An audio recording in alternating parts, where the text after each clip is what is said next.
Hi everyone, it's Lisa from SuttonsDaze, and today we are doing a smoked jalapeno cherry jam. Oh my gosh, what a combination! So there's a couple routes that we got to get to this point. One, Angie from Angie's Pantry, I'll leave a link to her channel down below.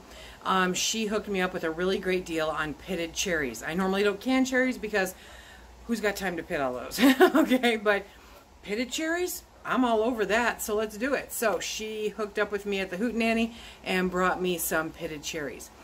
Then I was doing some research. I'm helping a friend out, and we're going to have a booth at the farmer's market. Okay. Now, with Michigan cottage laws, you are not allowed to put fresh pepper of any kind into jams. No jalapeno, no sweet pepper, no habanero, no nothing like that. Okay.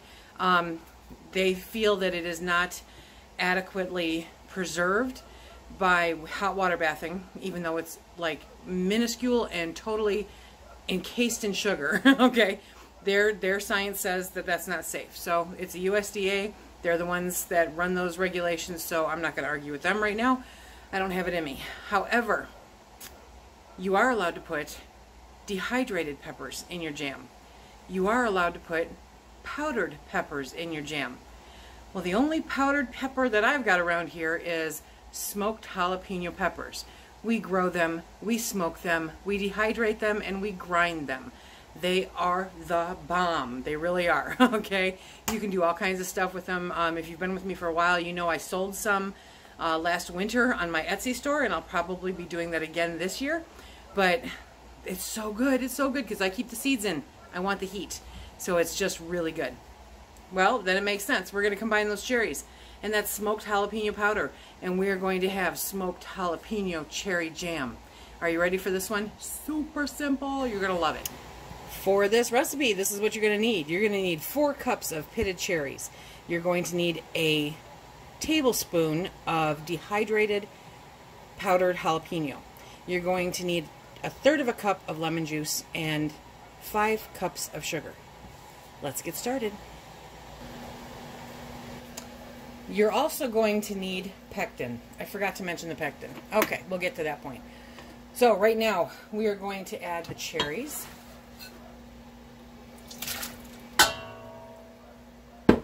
And the lemon juice. The jalapeno powder.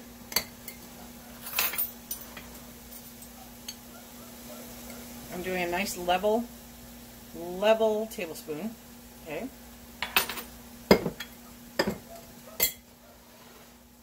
And we're going to cook that until it comes to a rolling boil. Okay, so now that this is up to a boil, we're going to add the pectin. We're going to stir that in. If you're using powdered pectin, then it's 1 box of Sure Gel or whatever kind you use. If you're using the bulk kind like I do, I have a link in the description box below, then it's 6 tablespoons. I am loving this Hoosier Hill pectin. I have not had a single failure with setting since I started using it. It sets like a dream, thickens up beautifully. Okay, so we've got that right there. It's starting to come up to a boil. There we go.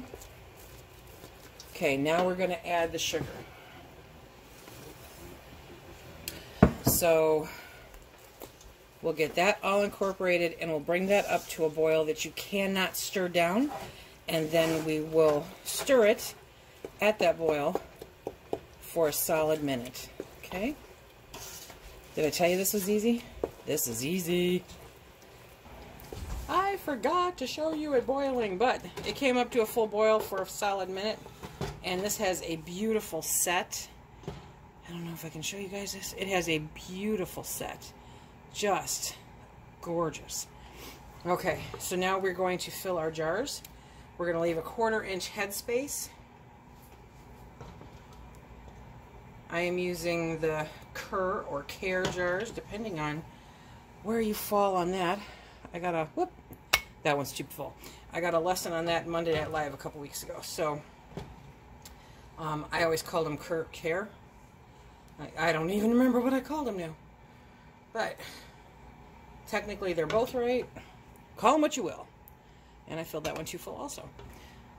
Okay, stop talking, Lisa. Fill jars. It says that we'll get 6 half pints out of this. That noise in the background is Phil messing around in the kitchen. Okay. So, I'm confident that we will get 6 half pints out of this. There we go. We might even get a little extra.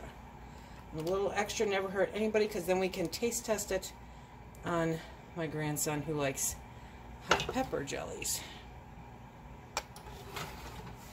Oh yeah, we're going to get a little bit extra. This is going to have a nice smoky flavor.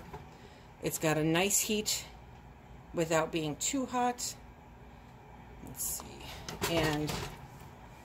But it'll give you that nice little afterburn, if you know what I'm talking about. Afterburn. I did a test batch of this, and the afterburn was insane. So if you want it really, really hot, add 2 tablespoons of the jalapeno powder. If you just want a little zip, then stick with 1 tablespoon like I did for this. Because in my opinion, the other one, we have to warn people before we give it to them. How's that? Okay. Gonna share the love here a little bit because I filled 2 of those way too high.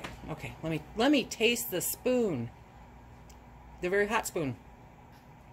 You guys are gonna love this. Just the right amount of heat. I have to get another jar to stay here in the house. I'll be right back. One of our subscribers showed me this nifty trick. A Duke's mayonnaise lid fits right on a pint jar. So that's my excess jelly jar. Actually, right now that has strawberry jalapeno and cherry jalapeno in it. So that goes in the fridge. Grandkids love it. They can try it. Have a good time. It's my own special mixture. So now what I'm going to do is the same pot that I had over on the stove heating up my jars. I'm now moving to the burner that I'm going to can in. I'm going to set it on high. It does have a rack in the bottom. I'm going to grab some vinegar. I'm going to rinse off, clean off the top of these jars. I'm going to add the lids and the rings, and I'm going to water bath them for 10 minutes. Okay, first things first, we're going to clean those rims. Because no matter how clean you think they are, they're not. Okay, better safe than sorry. Food getting in between the lid and the rim of the jar is what will cause issues, which can cause botulism. Nobody wants jelly to die for, you know? Okay. See, and I had a little bit on that one. That doesn't surprise me. Okay, so you want to really make sure that it's cleaned off. There's nothing on that rim. Okay. And now we are going to get the lids and the rings out of here. Okay, you don't have to heat up your rings. For me, it was a convenience measure at this particular moment. The dogs know when the camera is going. So we are going to put the lids on finger tight, which means you're not going to crank them. Okay, and then we're going to put the hot jars into the hot water. I think I'm going to have to do this in 2 batches because of the size of the jars, which is fine. So I will be back when these are all processed. There we go, 10 minutes. Okay, so the timer went off. We're going to grab the first 3 out. Whoop. And this water is hot. Hot, hot, hot. That's 1.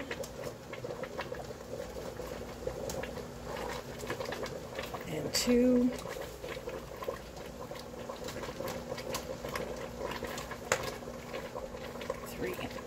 Now we're going to put the other 3 in, process them for 10 minutes.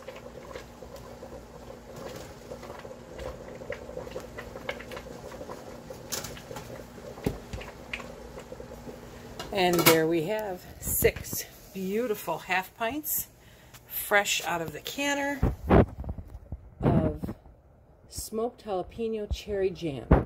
The cherries suspended there in that beautiful, beautiful gel. It just looks amazing. You can see, let me see if I can point this out to you. You can see the little specks. Where am I at? The little specks, see them? That's the smoked jalapeno powder. It just looks crazy good and it smells fantastic. Makes the whole house smell good. Even the grandson commented on it. It comes up to probably closer to 8 half pints than 6, which is always a good thing. Okay, remember, if you like what we do here, please hit that like, subscribe, and share. Check us out on Instagram, Facebook, and don't forget about Twitter. Until the next time, everyone, be safe.